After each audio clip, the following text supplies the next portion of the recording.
History EOC Review 41 through 60 by Mariela Marquez, Brandon Badillo, and Kyle Fosganger. The Knights of Labor, one of the largest labor organizations, promoted the social and cultural uplift of the working man. They rejected socialism and radicalism. They demanded an 8-hour workday.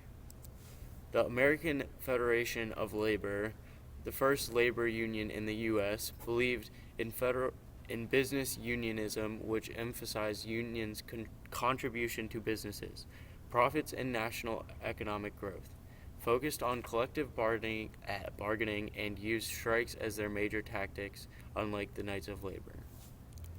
Child labor. This deprived children of their childhood and interfered with their ability to attend school, until the education reformers of the mid-19th century convinced many among the native-born population that primary school education was a necessity for both personal fulfillment and the advancement of our nation. The Haymarket Riot of 1886, also known as the Haymarket Affair, it was the aftermath of a bombing at the Haymarket Square. Workers were protesting for an 8-hour workday and used strikes and demonstrations to try and get it. There were 4 deaths and more than 70 injuries. The Homestead Strike of 1892, located at Homestead, Pennsylvania, and resulted in a setback of workers' rights until the 1930s, when the federal government recognized labor unions, and as a result of these strikes, 3 were killed and 12 were wounded.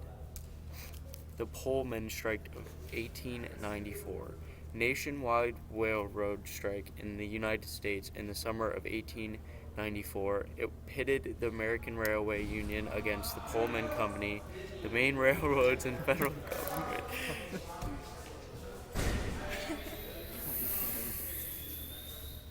Oh my god, it's not possible.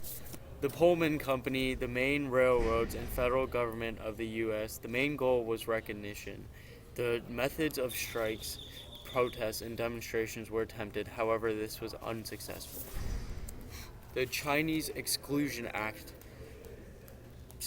signed by Chester A. Arthur in 1882, it was one of the most significant restrictions of free immigration, prohibiting all immigration of Chinese laborers, initially intended to last 10 years, but was renewed in 1892. The Gentleman's Agreement. The agreement between Japan and the United States to limit the immigration of unskilled workers to the United States, and in return the U.S. would repeal San Francisco's segregation. This humiliated the Japanese by separating their children in schools. Social Gospel Movement. Protestant Christian movement that appealed to Christians' ethics to social problems, especially social justice. Leaders tried to bring together different organizations and churches to help the less fortunate, and also tried to get their message across with labor movements. Settlement houses. These were important reform institutions that were large and crowded and filled with immigrants. They provided services for them and sought to remedy poverty. Some of these services include healthcare, education, and childcare.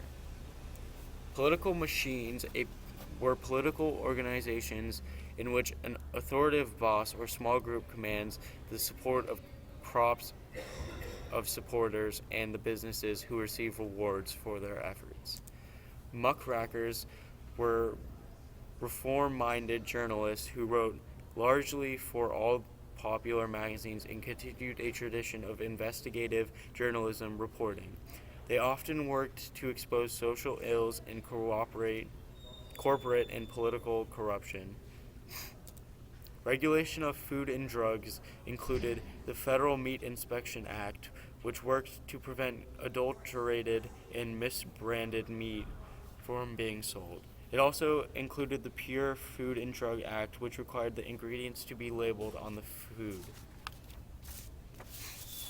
National Women's Suffrage Association was created in a response to split in the American Equal Rights Association over whether the women's movement should support the 15th Amendment. The founders opposed this amendment unless it included the vote for women. The Great Migration, which is the movement of 6 million African Americans out of the rural southern United States to the urban Northeast, Midwest, and West, that occurred between 1910 and 1970. This purpose was to escape the Jim Crow laws. Henry Flagler was the founder of the Standard Oil. He also a key figure in the development of the Atlantic coast of Florida and the founder of what became Florida East Coast Railroad.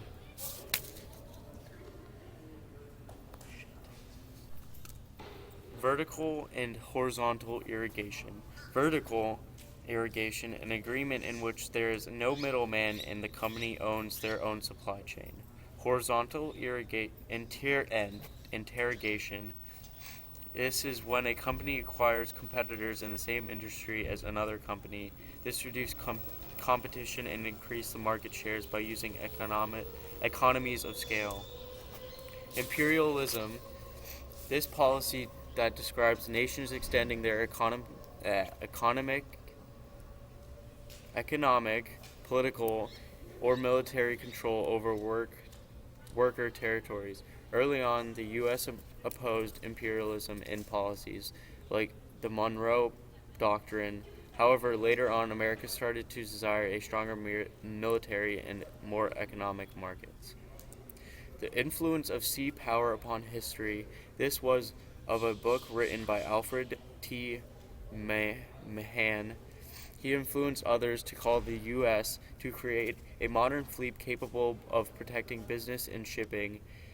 He also influenced others to take Hawaii and other Pacific islands and created forts in the Caribbean and other naval bases. Yellow journalism was the tactic of exaggerating the news in order to grab attention of the readers. They often provided little or no legitimate, well-researched news.